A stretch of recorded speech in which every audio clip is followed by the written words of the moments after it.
themselves on the old road, trying to get to the estate. As you can see, I have two of the three main boards laid out. I have the dungeon board, and I have the enemy board. Unfortunately, I couldn't really fit the inventory board into frame. I will lay it down here so you can get a little bit of an idea of what it's like, but we won't really have a good shot of it in this playthrough. So, as we can see, our Crusader, Renault, is in position 1, and our Highwayman, Dismas, is in position 2. Over here you can see there is our starting room where we currently are. There is that first hallway, and there's a second, as of unyet discovered room. Over here we have our quest, and we have our quest rewards. Our current quest is to explore all the rooms and defeat all enemies. As you can see at the bottom, there are 2 rooms. There are no pure battle rooms. There's 1 hallway battle, no carryover rooms, and 1 treasure room. Our rewards are 5 of each heirloom and 25 gold. Currently the light level is set to radiant light, meaning when we get into a battle, we're going to have a slight advantage over the enemies. Now let's start. So, as we move into the first room, or out of the first portion of the hallway, we reveal an encounter card. This encounter card is empty, as many of them will be, showing that we're just moving down the hallway as per normal. When we move to the second location, we reveal another card, at which point we see there is a brigand cutthroat.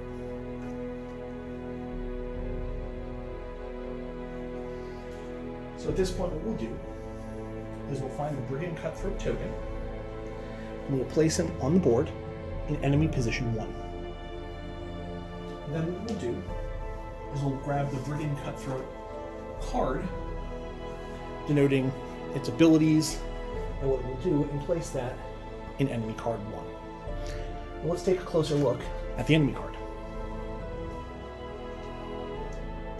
Now as you can see, or possibly not with the glare, the enemy cutthroat here has 4 hit points, a speed of 3, a defense of 2, and he's loaded with 1. Beneath that are all of his resistances, so when he might be inflicted with bleed or blight or debuff, he rolls to see if he's able to resist it.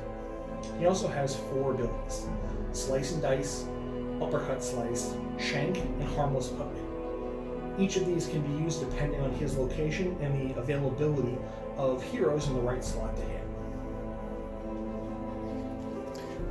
Now, in order to determine the order in which combat occurs, look at the speed of the heroes and the enemy.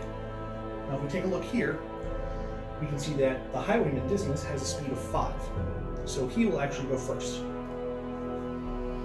Our Brigand Cutthroat has a speed of 3, so he will go second. And our slow Crusader Renault has a speed of 1, so he will go last. So, when the Highwayman wants to go, he chooses one of his skill cards to activate. And in this instance, it's Grape Shot, Tracking Shot, Open Vein, or Pistol Shot. Now, because it's just one enemy, I think we're going to use Open Vein. Now, what Open Vein does is Dismas has to be within the front 3 ranks, and he can attack someone within the front 2 ranks of the enemy ranks.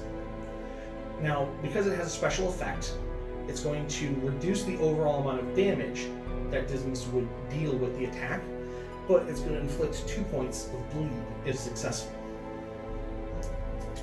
Now, if we take a look here, we can see that in order to hit, Dismas rolls 3 orange dice. The Brigand Cutthroat has a defense value of 2, meaning in order to hit, we have to roll at least 2 pips across our 3 dice. As you can see, he does in fact hit. So now what we do is we take a look at his damage rolls. So his damage rolls are white and 2 yellow. Now what will happen is, because his damage roll is debuffed, the die takes one step down. So the dice in this game are done in order of blue, white, yellow, orange, red, and black. So, since he would normally have 2 yellow and a white, he will have 2 white and 1 yellow. So Dismas deals 2 points of damage with that attack. So we're going to take the 2 damage tokens, and we're going to place those on the Brigand Cutthroat. Now the Brigand Cutthroat has to try and save against bleed. His save die is blue. When saving against a condition, you simply have to roll at least 1 pip. So the Brigand fails. So he's going to gain 2 points of bleed. Now what that means is at the beginning of each of his turns, we remove 1 bleed token and he suffers 1 damage. So now the Brigand Cutthroat goes. We remove that bleed token and he suffers 1 more point of damage. Now as he only has 1 hit point left, at the beginning of his next turn, if we failed to hurt him, he will still die. But now it is his turn. So the way we determine what enemies do is we flip over a card from the combat deck and we compare the position of the enemy to the number on the card. Now in this instance we drew a 1 because he's in the first position. That means he'll use Slice and Dice. It automatically targets both Reynald and Dismas and it has an attack of 2. So what that means is each of our heroes has defense dice. Now, when they're attacked, they have to roll those defense dice, and if they roll equal to or higher than the strength of the attack, they dodge it. So we'll start with the Highwayman first. He has the better defense. It is 2 yellow and an orange. And he successfully defends against the attack. Now we'll roll for Reynald, our Crusader. He has 2 yellow and a white. And he also successfully defends. So he does not suffer the ill effects of that attack. Now we're going to go to Reynald, and I'll show you what our Crusader can do. So he has the classic Smite, the Zealous Accusation, Stunning Blow, and Bulwark of Faith. Now if you notice, Bulwark of Faith has a 1 at the top. That means it can only be used once per combat. Now, since we know that our Cutthroat's going to die at the beginning of his next turn, we're just going to try and hit him with Smite. No reason to make it too fancy. So if he was an unholy enemy, which he's a human, we would get an extra die worth of damage when we do hit him. But to start, we're going to roll our 3 orange dice and see if we can hit. And we most certainly do. So now we will roll the damage dice. For Reynald, he has a damage dice of 2 yellow and an orange. And we successfully inflict 3 points of damage. So we're able to kill the Brigand Cutthroat. Now, if there were additional enemies in the field, we would turn him over and reveal his corpse token. But as he is the only enemy out there, we can simply remove him from the field.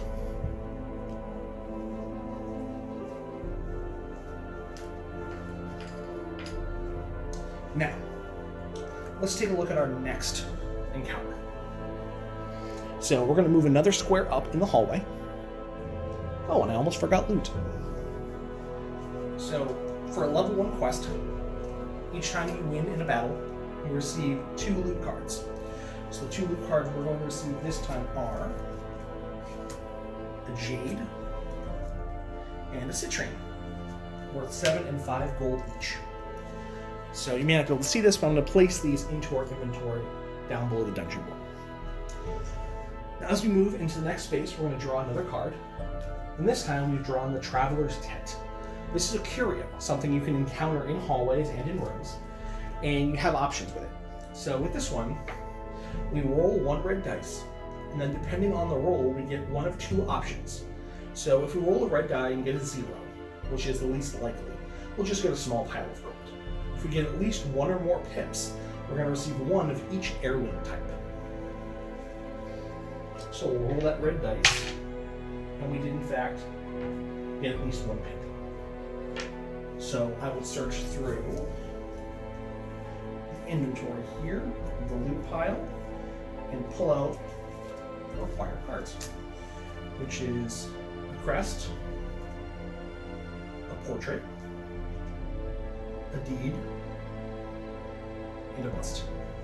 I'll place those in our inventory.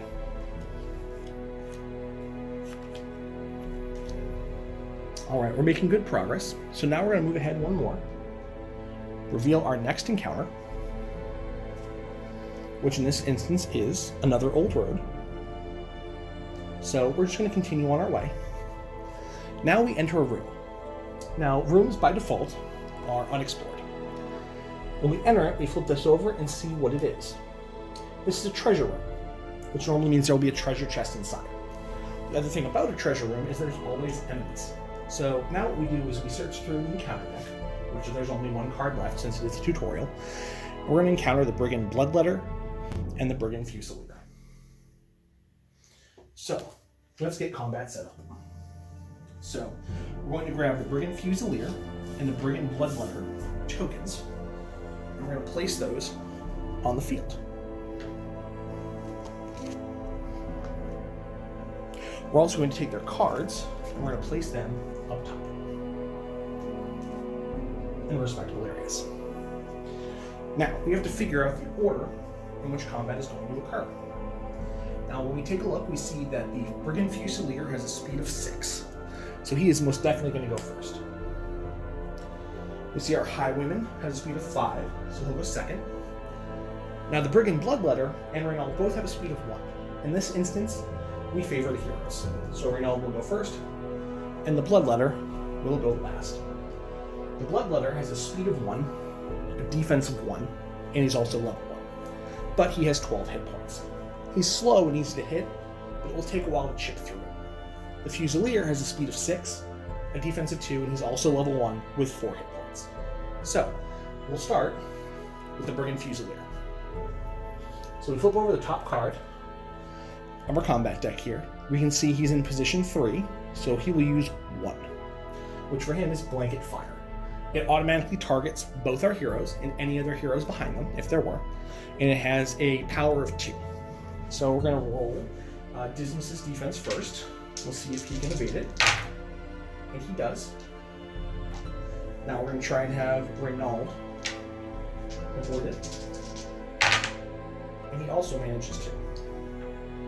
So both of them successfully dodge the Fusilier's fire. Now it's going to be the Highwayman's turn. Now, as we said before, we have Grape Shot, we have Open Vein, Pistol Shot, and Tracking Shot. In this instance, because we know the Fusilier is going to continue to use Blanket Fire over and over again, we're going to try and take him out. So we are going to use Pistol Shot. So as you can see, we debuff our damage once. Now, if he was marked, we'd actually increase it. So, abilities down the road that let you mark enemies definitely have bonuses. So we'll make our attack roll. He has a defense of 2. So we successfully attack him.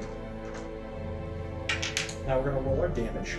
So he would normally be 2 yellows and a white. This time he will be 2 whites and a yellow because we have to debuff that damage. And we deal 2 points of damage to the Brigand Fusilier. So we'll take 2 damage tokens and place those in his token area. Now, Reynald is going to go. Now we know the Brigand Bloodletter can do some pretty nasty things, and he has the ability to target the entire party, so we're going to try and stun him. So we're going to attempt to use Stunning Blow. So we debuff the damage twice, but we get to inflict a stun. So, we'll make our attack. Remember, the Bloodletter only has a defense of 1. We managed to hit. And now we're going to do our damage roll, but we debuff it twice. So instead of a yellow, and an orange, it's going to be a yellow, and a white. So we deal 2 points of damage to the Brigand Bloodletter. And now he has to make a save against stun. His save versus stun is a yellow die. So he does in fact save against the stun, and he will get to hit us. But we're going to do our 2 damage anyways. Now the Brigand Bloodletter is going to go. So we'll flip this over and see what he does. So he pulled a 4. Now the thing about this is, whenever an enemy draws a card for a skill they either don't have or can't use, it cycles up one step. So he can't use 4 because he doesn't have it, so he's going to use 3, which is not a great thing for Reynald. So 3 is point blank shot. It is a strength of 3. It does 1 yellow and 2 orange worth of damage, and it's going to try and move him back. The only upside is it does debuff the Brigand Bloodletter, so his next roll will be 1 step lower than what it normally would be. So, Reynald has 2 yellow and 1 white, and we really want to get at least 3 on this. But we don't. So, Reynald is going to take 1 yellow and 2 orange worth of damage. So he takes a whopping 4 points of damage. So we're going to grab those damage tokens and place those on Reynald. Now he has to save against being moved. So his save is a yellow. And he does at least successfully save from being moved back out of the front lines. So now we go again. So the Brigand Fusilier will go. And he has no 4. He has a 1. So Brigand Fusilier is going to use Blanket Fire. So once again, we have to defend against that. So we'll have Disney's try first, and he does. And now we'll have Reynald try. He does not. So he is going to take 2 yellow die worth of damage. So he takes 2. We'll grab those tokens and get those placed on him. It's not looking very good. And now he has to save versus debuff. Blanket Fire imposes a debuff defense token. So what that means is if Reynald fails to save, he'll gain a token that makes his next defense roll 1 step lower. Now against debuff, Reynald has a white die. He does not make his save. So he's going to gain a debuff defense token. Now we're going to go to the Highwayman. Now the Highwayman's going to try and finish off that Fusilier using the same thing he did before, which was pistol shot. So we're going to roll 3 dice. We successfully hit. And then we're going to debuff his damage down once. He'll be doing 2 whites and a yellow. And if we can inflict at least 2 damage, he will die. And we do. So we successfully kill Brigand Fusilier, which means we'll turn him over and he becomes a corpse on the field. Now, Reynald is up, and he really doesn't want to get whipped by the Bloodletter, so he's going to try and do Stunning Blow again. So the first thing we're going to do is we're going to try and hit. We do in fact hit. And then we're going to roll our straight damage dice, which is no longer than 2. So 2 whites and a yellow. Oh, I'm sorry, 2 yellows and a white. And we do deal 1 point of damage. So we'll add that token to the Bloodletter. Now the Bloodletter has to make a save against stun. Once again, his save die is gone. He does make it. So, now that both of them have gone, the Bloodletter is going to go. So, once again, we're going with point blank shot. Reynald is not having a good day. And because he has this token, his defense actually goes down. So we'll be using 2 whites and 1 yellow. And he's going to take the damage. So he's going to take 2 orange and 1 yellow worth of damage. He's going to take 3. He's still hanging in there, but just barely.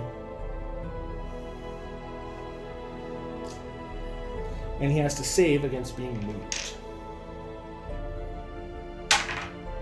He does not. So we're going to move our Crusader back 1 and swap him with our Highwayman.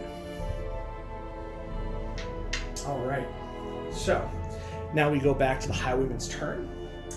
He's going to try and cut this fool, because quite frankly we need to get him off the field as soon as possible. So we're going to use Open Vein. So we'll make our attack roll. successfully hit. We're going to debuff our damage by 1 step, so it's going to be 2 whites and 1 yellow. Now, we rolled straight 0, however, all attacks will always do at least 1 damage if they hit. So we'll put 1 wound on the Brigand Bloodletter. And now he has to save or else he gains 2 bleed tokens. So luckily he only has a blue die. And he does not save. So we're going to take 2 bleed tokens. We're going to place those on the Bloodletter. So now it is Reynald again. He's going to try Stunning Blow 1 more time, see if he can buy himself a little bit of time. And he completely misses. So he doesn't even get to attempt to roll for damage or to try and stun that Bloodletter. So now let's see what the Bloodletter is going to do. Alright, so the Bloodletter is going to use Punishment. So the way Punishment works, it can target any of the heroes in any ranks. Now, since we only have 2 heroes, we're just going to roll our red die, which only gives us the choice of the front, of the first or second rank. Poor Reynald, always taking the damage. But that's what a good tank is for. Oh, no wait, actually. We had a movement, so it looks like it's going to be Dismiss this time. So the way Punishment works is Punishment deals 2 yellow dice worth of damage. So Dismiss will take 2.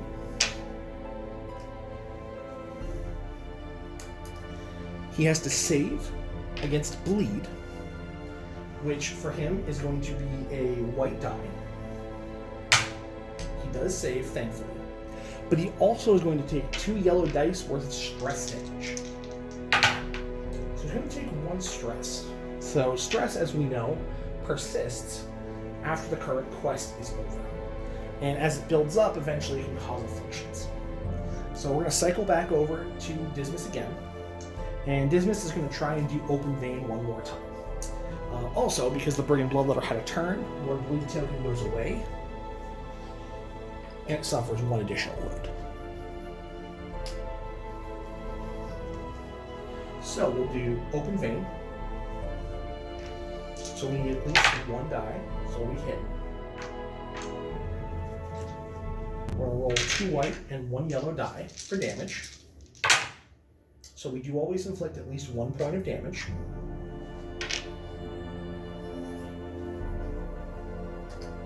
And now he has to save or else he gains 2 bleed tokens. So let's see who does it, and he does not. So the Brigand Bloodletter now has 3 bleed tokens on him. And he's taken a total of 6 points of damage. He's at half health. He's guaranteed to take at least an additional 3 over the course of his next 3 turns. So Ronaldo's going to go again. We're still going to try this Stunning Blow. We managed to hit this time. And then we're going to downgrade our damage dice twice. So we're going to have 2 yellows and a white. We deal 2 damage. So let's put those on our Bloodletter here. And now he's going to save against stun. And he fails. So our Brigand Bloodletter fails. And that means he gets a stun token. So what happens on your turn is if you have a stun token, you remove it, you replace it with a stun immunity token, and your turn is skipped.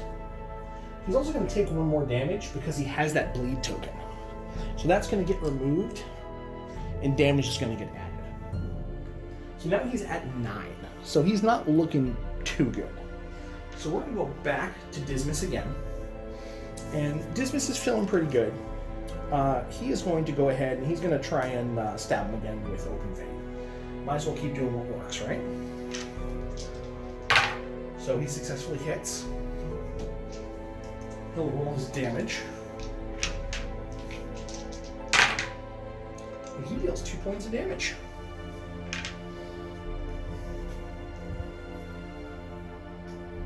So that's 11 points of damage on the Bloodletter. So he is guaranteed to die at the beginning of his next turn, but we're going to continue on with this. So he still has to save against bleed, and he fails, which means he gets another 2 bleed tokens. So even if he wasn't close to death, we're essentially making sure he's going to get there sooner or later. And then we're going to have Reynold go. And Reynold is sick and tired of this guy. He's going to try and smite him hard to finish him off, knowing even if he doesn't, that the guy will still die. He manages to hit. He's going to roll his full damage dice. He deals 3 damage, and that is enough to kill the Brigand Bloodrunner. Just so you can see his corpse there. So with that, we're done. So we're going to draw our loot.